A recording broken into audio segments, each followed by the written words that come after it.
all of the crises today are linked. It's not necessarily obvious how desertification or forest destruction in the Carolina swamp forest is linked to the prison industrial complex.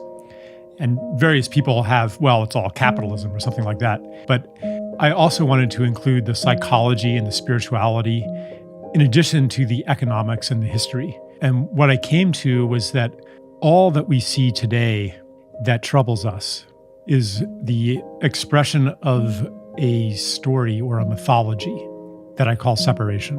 And it has a dimension of humans seeing ourselves as separate from nature, and also the way that we see ourselves as individuals rather than as relational, interconnected beings. Like if I said, imagine yourself just existing, what's your picture? Most people will make a picture of themselves alone.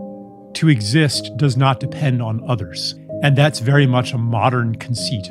Other cultures would not have made that picture, and maybe still do not make that picture. That for them, existence was relationship.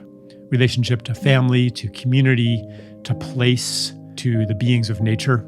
And when we conceive of ourselves as alone and separate, then we enter into the mindset of control, because it's other. Everything out there is other, and it's either a competitor or a threat. So your well-being and the progress of humanity comes through domination.